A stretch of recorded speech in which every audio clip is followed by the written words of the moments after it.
It's still roughly a year out from the next election, but the government is already in election mode. I'm joined by NBR columnist Brigitte Morten. Well, at the Labour Party annual conference, a lot of politicking from government ministers or Labour politicians, I guess.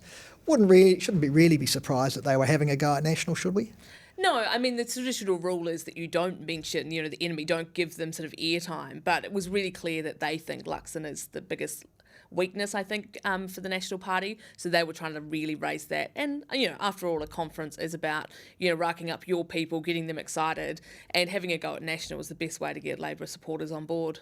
But I think in your column you raise the big problem for Labour, and it's the economy, stupid, right?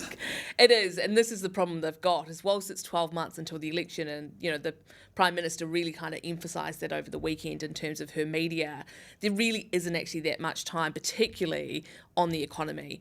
Everything is pointing to something really grim happening sort of in the economy and affecting everyone.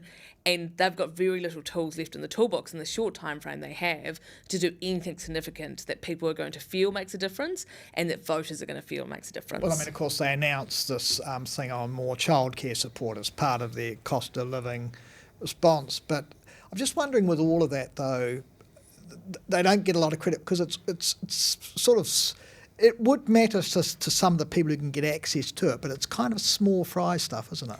There's some of it that's some small fry. There is some families that will benefit quite a lot. I think some people would get up to additional $200 a week or $250 a week. So for a very small group of people, targeted group of people, they will get, a significant change for them. But it's also not happening until April next year. So, in terms of people suddenly going, some relief next week, this is my worries before Christmas, that's done nothing to deal with that. Although if they did it now and then had nothing to offer in April, won't it be better in April next year, a bit close to the election, people maybe will feel some sort of fill up from that? Yeah, the two bites of the cherry type approach where you get the joy from the announcement now and then the credit again in April. Of course, you remember that May is the budget. Well, normally is the budget. So I assume in that one there'll probably be a big spend up as well. The government has sort of tried to make all the signals around it being another fiscally responsible budget. But, Grant Robinson makes those announcements every year about this time.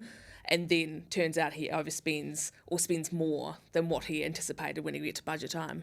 I know we've got the forecast and people are picking that next year is going to be really, really tough, but presumably the government's just got to hope that it's maybe not as bad as we expect, and that people might think, that wasn't so bad, and that then they can maybe at least take some credit for, hey, we've got you through some tough times. Yeah, I think if it plateaus more, I think people will come to getting to a little bit more used to it. They will be used to paying that increased interest rate on their mortgage, or they'll be used to how much they're paying for their groceries. What we've seen over the last 6 months in particular is a really sharp increase, and that's what people have really felt because they've gone from paying a certain amount to this amount really quickly, and so people are really feeling the pain. We know as we get used to things, we're going to be probably less angry at them and just accept that's just the way it is. But on the other side, of course, the oldies, the grumpy oldies as we often refer to, they're going to be getting more money in their pocket because their bank accounts, their interest is going to go up.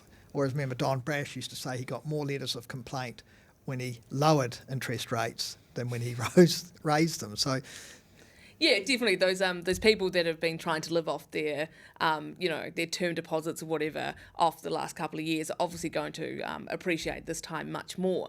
But on the flip side, they've also are still having to pay more, as we say, at the supermarket. So I don't know if that it's going to be such the sort of Christmas present as as you expect it might be. And presumably National and ACT will continue the argument that the reason why people are paying more is because of government policy and the Reserve Bank, which I guess has probably been re-emphasised by the decision this week to reappoint Adrian Orr for another 5 years, which has drawn a lot of criticism from opposition parties. Yeah, and the opposition, I believe, actually asked for it to be a 1-year reappointment so that it'll get through the election and then the decisions can be made whoever was the government of the day. And that's been ignored, which is quite a significant, decision by the government to do so.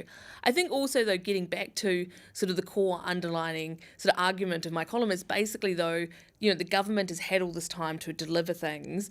They've spent a lot of time obviously in COVID, but over the last year or so, they haven't really made those significant changes. They've been making these tweaks around the outside, the cost of living payment, the fuel tax, all of that kind of stuff. but they've really missed their opportunity now to really do anything significant. So they're really going to have to only rely on doing a small childcare policy here or a small sort of cost, package over there. It's sort of a panic mode as opposed to doing anything long-term reform. Brigitte Morten, thank you for your time.